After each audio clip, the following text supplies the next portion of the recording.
Uganda Family TV. Enriching lives. Regulated by the Uganda Communications Commission. Issues at hand.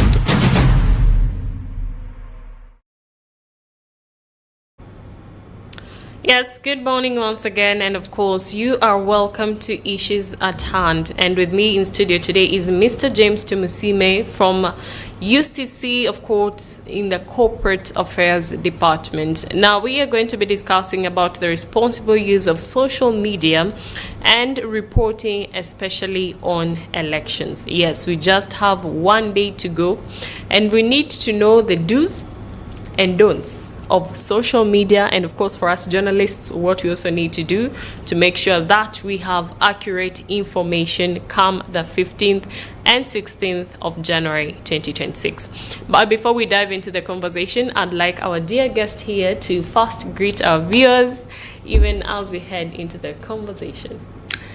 Good morning, a very good morning to viewers of Family TV. My name is James Tumusime, as introduced, and I'm very, very privileged to be here this morning to share with you issues regarding the media coverage and responsible social media usage in regard to the forthcoming elections, which are just about a couple of hours away, actually. Yeah. You're welcome, Mr. Tumusime. Thank you so much.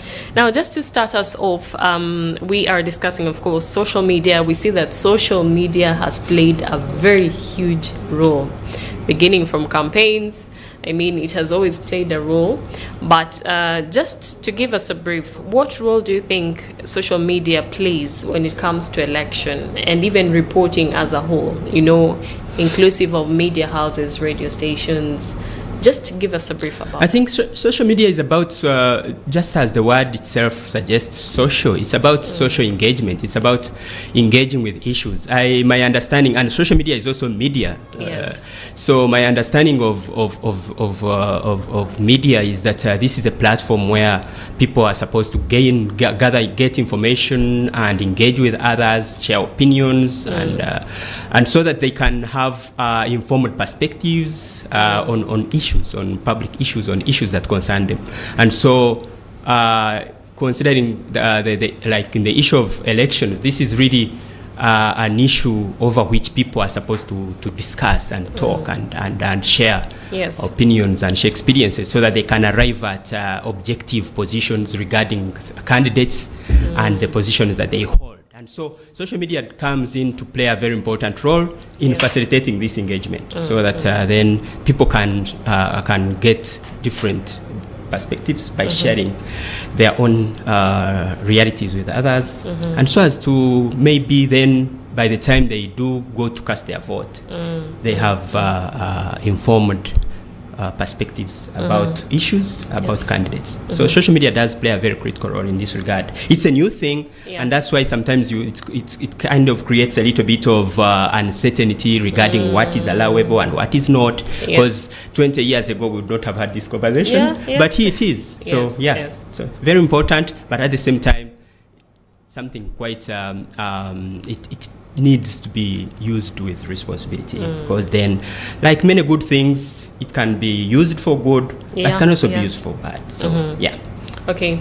Now, we have had, of course, the importance and the big role that it plays.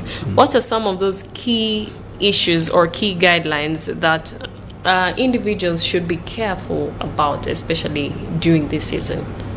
I think it's about responsible usage of the media platform that we have. And it's, we could talk about social media, but we could talk about every other medium we have, that we need to be using them responsibly. Because like I just hinted on earlier, irresponsible use can lead to anarchy and can lead to chaos. So basically, so how do you go about responsible use? It's about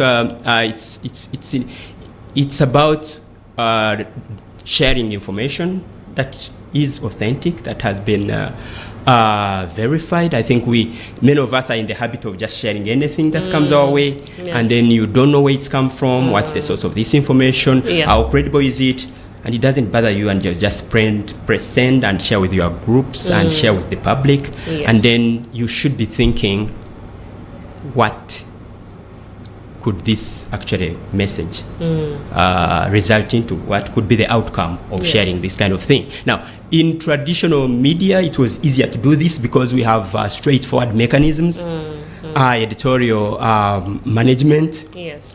gatekeeping, but new media or social media creates a different reality, because then almost everyone is is a Everyone is media a practitioner. journalist now. Everyone is a journalist. So we are Yes. out of jobs. Those who used to occupy these spaces, and those of you who still do. So now that's the thing. So there are people who are trained to.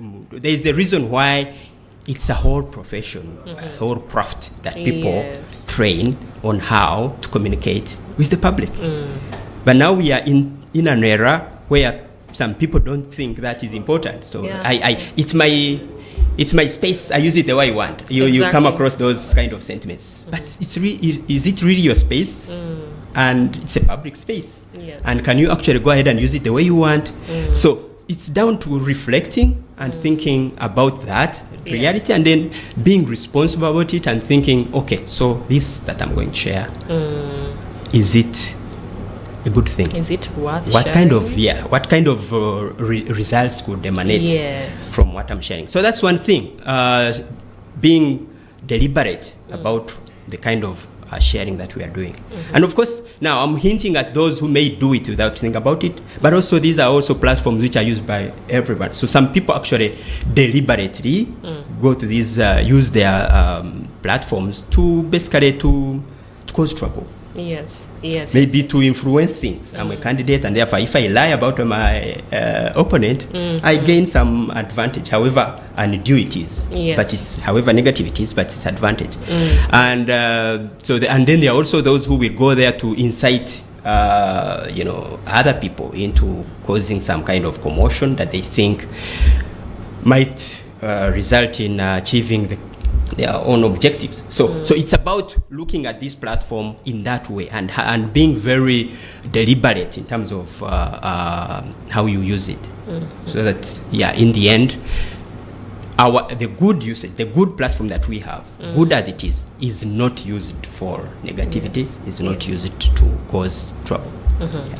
Now, we do bring the UCC into this, the Uganda Communications Commission. And what role do you majorly play when it comes to regulating social media, especially during this election season?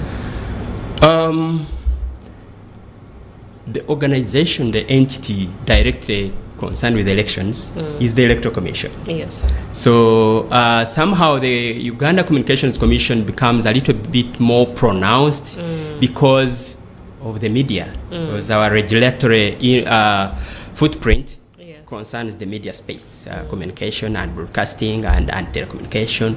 And because of that, and because a lot of work around elections happens in the media space, that's where we come in. But the primary role of running elections, of managing elections, rests with the Electoral Commission. Yes. So where we come in is because we don't work in isolation. We work with the different stakeholders. And in this particular case, even government stakeholders. So if you have an agency like the Electoral Commission, they work with us. If they had, for instance, concerns about the media coverage of elections, and they feel that this coverage is affecting the process in this way, they would come to us. Yes. And so we come in that understanding. And of course, there are other stakeholders besides the Electoral Commission. There are stakeholders such as security agencies. And so we work within that whole context to ensure that the electoral process transpires smoothly. But now, one would wonder how you strike a balance between, striking a balance between the need for free speech. Of course, people do want to speak out their views, but also at the same time, they have to be careful. So how do you balance the line between free speech and curbing misinformation and disinformation? Interesting. I would be lying if I said it's easy.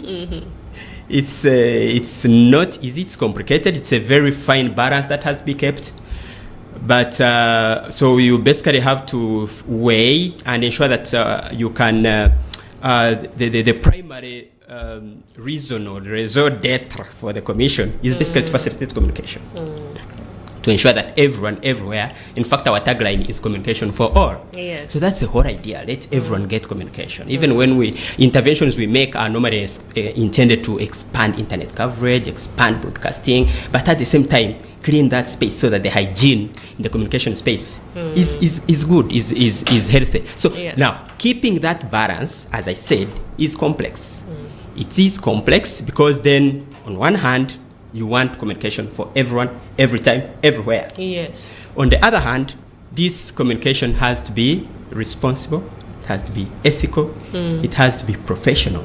Because then, where your freedom starts or ends is where another person's freedom starts as well. So it's very important to look at that with that perspective, so that it's not like, oh, it's my freedom and no other person's freedom, because then your freedom could also encroach on another person's freedom. So freedom to us, and indeed in the law, is not absolute. It's got to be exercised in a certain way. So we love it, we have it, but at the same time, if it's not exercised within the legal parameters, then it is questionable, and it can actually cause the users of that those platforms problems.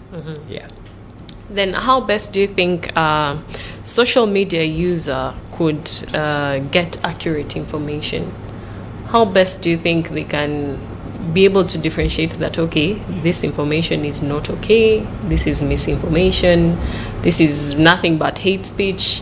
How best can one come to it and actually be able to verify that, okay, this is accurate information? Interesting. Now, you see, the challenge of new media is that everyone is in a rush. Yeah. Everyone is in a rush to be the first one to break the story. I was the first one to post that. That's why sometimes you forget, even for once, leave alone the politics and the elections and all that, and see, for instance, how people end up declaring others dead and whatnot, and you're thinking, what's the excitement in declaring somebody dead? Because you want to be seen to be the one who broke that story. So if only we started by desisting from that temptation to be the first one to break it, that's the starting point. Yes. Why are you in a rush to share what you've just seen? So when you see something and it is interesting, just breathe. First breathe, first and foremost, and then think about it. How credible does this appear? What could be its source? What could be the intention of the author? Does it sound credible?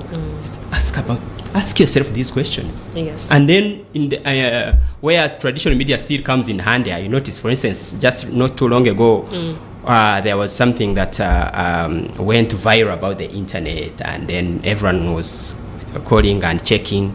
But good enough, people have come to that realization that when you are not sure, then you go to the website of Family TV, go to the website of other credible media organizations, and then you can, because then if it's true and it's this bigger story, why is Daily Monitor not having it on its website? Yes. Why is other TV stations and the credible media organizations, why don't they have it?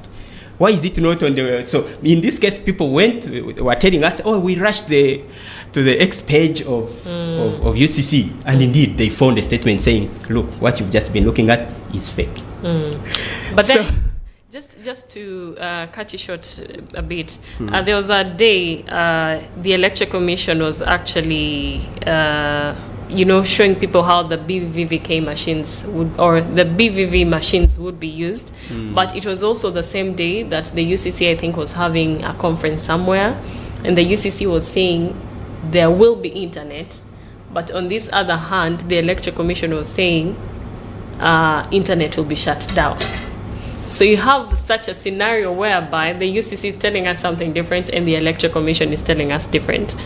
So I don't know. I'm not very familiar with that particular issue. I am not sure that the Electoral Commission did say that, because my understanding of the reality is that even when the Electoral Commission needed to do something about a website, they still went to the commission and said, we have concerns about this website, ABCD, and it's not in line with the electoral laws. Yes.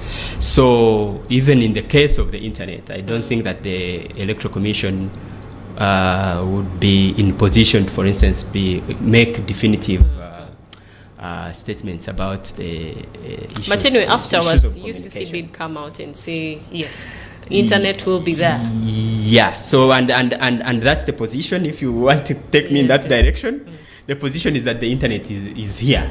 Some people had expected for it to be gone by now. It's here. It is. We have it, and I hope we will continue to have it. I believe we will continue to have it because, like I said earlier, the commission, its reason to exist, its raison d'etre is entirely to facilitate communication, not to curtail information, or rather to curtail communication.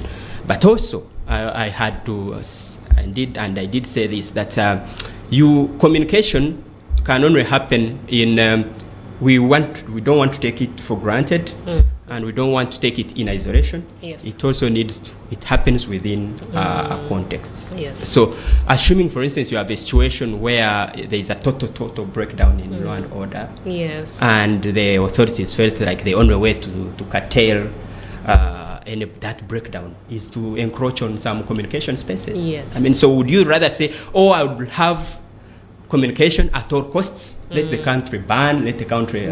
We've seen countries which went down the drain, went to the dogs, and then you ask yourself, okay, so now where is communication? It won't be there. Yes. So that's the point about balancing things and being responsible about it. So yes, we do want the internet, we expect it to be there, we hope it's there. But in the extraordinary circumstances, and the people, the authorities find any reason, justifiable reason, to encroach on certain communication luxuries that we enjoy or rights that we enjoy, if they then, that is a very difficult call, but you have to weigh it against what the dangers are. And there are so many different stakeholders that look around and detect these dangers. So, yeah. Okay. Now, are there any specific rules and regulations for social media users and just journalists in general?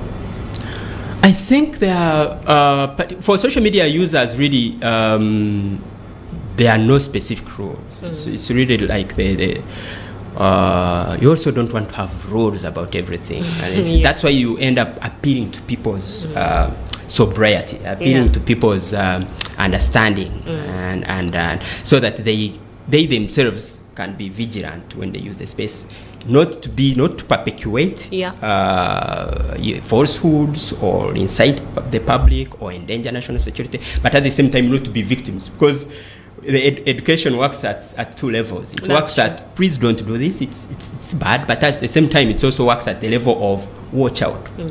Not everything you find online is true. There are people who think that everything they find is correct information. So there are not rules as such for social media usage, but for the established media, the media organizations, yes, there are rules. There are rules and regulations. There are, first of all, internally there are codes of ethics in those organizations, and that's the starting point. That if most of the media operators actually heeded to the internal codes of ethics, there would be less acrimony on what is usable and what is not. Now, in regard to, for instance, the elections, the African Center for Media Excellence came up with a long list of guidelines to follow in during elections. That's not been created by the commission. But the commission looked at it and said, wow, this is good. And actually contributed to propagating that and spreading it as authentic and agreeable rules and regulations that journalists can follow when they do cover political activity, particularly elections. So Okay. Now, how does also UCC monitor social media for potential breaches? Just to make sure that certain things don't go sideways. We have capabilities. We have acquired some sophisticated equipment, but I think that is not, for me, the best. Yes, those exist. They exist for those who completely refuse or reject the advice to be a bit more careful. So the starting point would be personal responsibility. If all of us exercised that, there wouldn't be. But now, for those who completely refuse for different reasons and who see the space, the media space, or as a place to play dirty, or play and cause all sorts of trouble, or not think about others, then for those there are two things. One, the systems that we have, they can pick out those cases, but also we also rely on members of the public and other stakeholders to point out areas. In the end, social media is such that you may not be in position to be everywhere every time. Yes. But then those who are engaged in malpractice will somehow come out. Like I said, you could have stakeholders complaining, you could have members of the public complaining. And even then, in fact, there is also the other element of the social media platforms themselves having some mechanisms internally. You've seen people who report to the social media platforms. Yes. Yeah, we will report this account because they've seen that the account is not behaving in a professional way. So putting all that together, it is risky business to engage in that. And I think sometimes you've seen sometimes people do this and they think, oh, I can do it. I can maybe hide my face. I can hide my voice. But in most cases that we've seen, people who have really spewed out some very, very dangerous vitriol that you had videos. In most cases, they've been traced one or another. So it is not safe. It's not a space where you can say no one can reach me.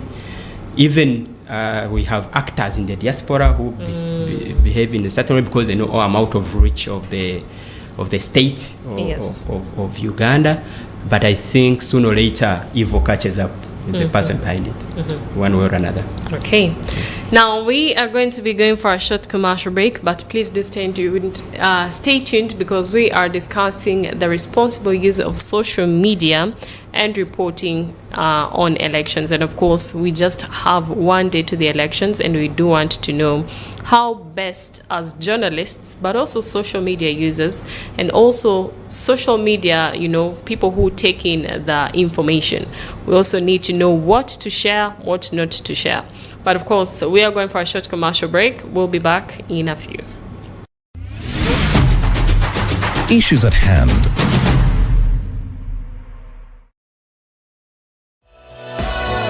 This is Church of Uganda Family TV. Enriching lives. Regulated by the Uganda Communications Commission.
This is Church of Uganda Family TV.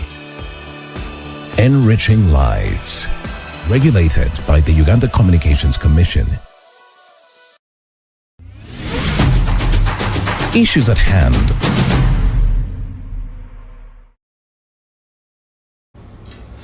Yes, welcome back. And of course, in studio with me is Mr. James Tumusime from the Uganda Communications Commission Corporate Affairs Department. And we are discussing responsible social media use and reporting on elections.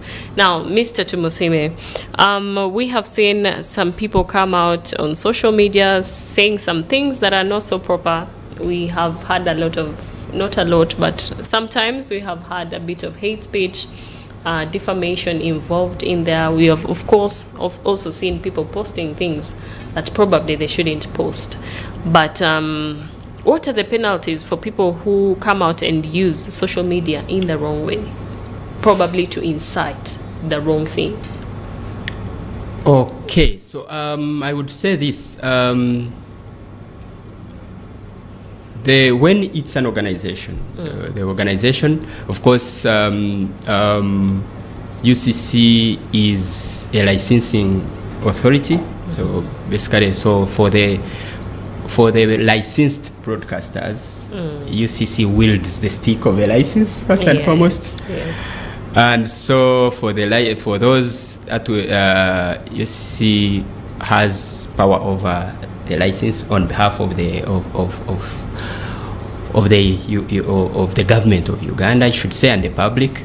So that's one tool that organizations which continuously violate the terms of their license can lose the license.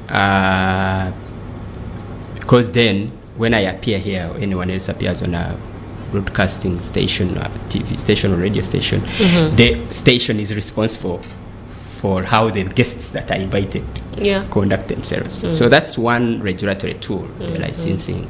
But I would like to say also and emphasize that it's always the last resort. By the time the commission decides that they are withholding a license or taking it away, it's been a long battle back and forth. It's engaging and going back and forth and trying to get, because there is no joy. Yes. Like I said earlier, I keep on going back to the same thing that our main reason for existence is to spread communication, to expand communication. So we can't be the ones trying to limit it. Yes. So by the time the commission resorts to that weapon of a license, it's been a long struggle. It's a bit of a last resort. Now, the licensing side, bit about aside, where there is criminal, intent, or whether a crime has been committed in terms of, activity on media, like you said, hate speech or incitement, or then the law takes its course. UCC itself has prosecution power. With the authority of the Director of Public Prosecutions now. So I can only say that prosecution can happen now. I can't really break down the punishment, because then that goes into the realm of another institution. The courts then take over. They decide what kind of penalty to give in case of conviction. So basically that's what I can say, that there are different, I think under the licensing, the regulatory regime, there can also be fines and whatnot and all that. But on the more serious, then on the other side, if it's a crime, then there's prosecution can happen. And this applies also to the online users, because we do have one of the most prominent legal tools is the Computer Misuse Act. Yes. And a computer is defined in the broad sense, where even a smartphone is a computer. So the Computer Misuse Act is one of the tools that can be deployed in arresting the offensive behavior online. And in broadcasting. Now, I'm curious, now that we are heading into the election, and of course we have a lot of eyes on us. We even have international scenes, looking at us, looking at how our general elections are going to be. We do have international reporters coming in just to be able to report about what has been happening, especially from the campaign rallies. A lot has been happening. Is there a way that you regulate for some of these international scenes not to maybe get some information that could possibly harm the country? I don't know if I asked that right, but something of the sort. Our wish would be for every Yes. journalist or media practitioner to behave and act responsibly, and so that there won't be need to hide anything. So if everyone conducted themselves in their best way possible, then there wouldn't be anything to hide, and there shouldn't be. So as to whether you can restrict certain things from international eyes, I think that is quite complicated, and the whole idea is that they come around to see the process by themselves. So to be fair to them, they should come and see it. But we are hoping and praying that it will be a good process, that they will only witness positive scenes, and then go up and report how peaceful the election in Uganda was. Yes. But of course they do get I think they get accredited by the Electoral Commission, so they are also obliged to behave in professional ways. So the kind of expectations that we have of local media is the same that we have of foreign media. Now, what if foreign media, reports in the wrong way? Then how does the UCC also come in this case? That's a difficult question, but I think I've seen governments protest about the coverage of different media organizations. Yes. You can protest to that particular organization. If it's a responsible organization, you should be able to listen to the comment, to your complaint. If it's affiliated to a government, it can be a government-to-government conversation. But I think the bottom line is that the expectation is that everyone, a professional journalist, behaves in a responsible way, and therefore you don't expect to get to that point where you have serious reservations about coverage by certain organizations. Okay, however much there is positivity in regulating social media, I do know that there are challenges that are faced, probably that the UCC also faces while regulating social media use, especially in elections. What are some of the challenges that the Uganda Communications Commission might go through to ensure that, there is responsible use of social media, but also reporting? I thought I hinted on this area, but I think the main challenge is the character of the media today. Okay. I think it was easier to regulate the media yesterday, because then you had a handful of licensed organizations in the traditional media space. Yes. A few newspapers, a few TV stations, and a couple of radios, and that was easy. Yeah. Now we live in a world where the media landscape has completely transformed, and there are so many players in there.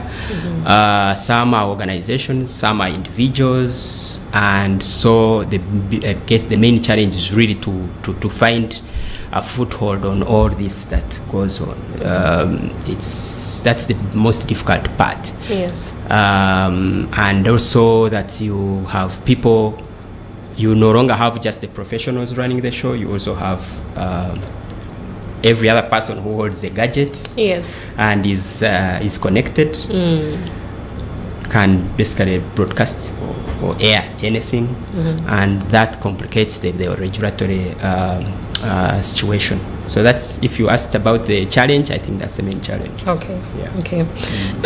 Now, we journalists, in one way or another, are under the UCC. We are definitely.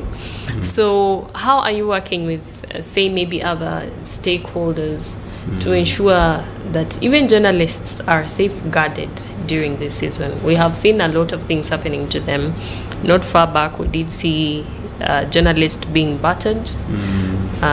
So are you working with any other stakeholders to ensure our safety? Yep. It's a tough one for us, and we hate to see it. Yeah. Because, like you said, we pride ourselves in promoting the media space. Yeah.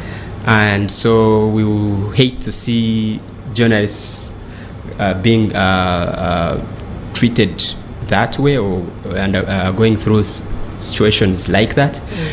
And at the same time, like I said, we work within a broader context and alongside other stakeholders. Yes. And so stakeholders in this particular situation, for instance, Electoral Commission, security agencies, and other government entities. And so our approach to this is to engage with the stakeholders involved and the police and the security agencies behind the scenes to engage and see how we can smoothen the relationship between the media and those institutions. And because then every time some of these incidents have happened, they themselves have come out to say we would like to have a much better relationship with the media. So it's not something that they promote or they like to see at that top organizational level. And so there have been some conversations going on behind the scenes. Yes. And I think during this campaign, I think the atmosphere has improved a little bit. That's what I think. I think it's improved. And it's not by accident. It's been a reason out of the kind of engagements that we do have with the agencies involved, so that journalists can have the space, the freedom and the safety to do their job. Okay. Yeah. Okay. Now, what do you have to say to the social media users out there? A final word, even as we head into the elections. Use that tool responsibly. Use it professionally. Use it to build. Don't use it to destroy. Yes. Because then one post like this can destroy a nation. Yes. So it's important we have that tool. It's a very important tool. Let's use it to build and not to destroy. I think that's really the message I can put across. Yeah. And also to the media houses specifically? The media houses, for me, the media houses are doing a very good job, and I don't think the commission has a lot of issues with media houses. The established media organizations, I think the relationship has been quite cordial, and I think majority of the media houses do a good job. They do a great job, and partly because there is the self-regulation mechanisms. I don't think there is a media organization that is licensed that does not have internal codes of conduct, codes of ethics to guide their journalists. So that is the starting point. That first of all, you are, as a journalist and as an individual, you are already required by your organization to behave in a certain way. Yes. So for the vast majority of media organizations, fantastic job they are doing, and we can only ask and request and pray that continue to do the same thing, and also consider the possible repercussions of irresponsible usage of the platforms that we have. That's yes, we do. The freedom is very important. Freedom of press is everything to the media, but at the same time, it needs to be exercised with responsibility, with care, and it needs to be exercised within the existing legal framework. Yes. Yeah. Now, finally, we do have some individuals who just see information on their phones and they forward, innocently. They don't know that this information is false. Probably, it has been started up somehow, somewhere. What advice would you give to an individual, especially during this season? It's a critical season. Anything could destroy. Yes. Yeah. I think let's just put it this way. Let that message stop with you. Okay. You see, for instance, WhatsApp, and I think this is the main culprit platform where most of the forwarding happens. And sometimes you see forwarded many times. Yes. So I give you a personal example quite recently. I think during the break I told you about the audio that I saw that came to me from a family member in a family WhatsApp group. Yes. And yeah, this was quite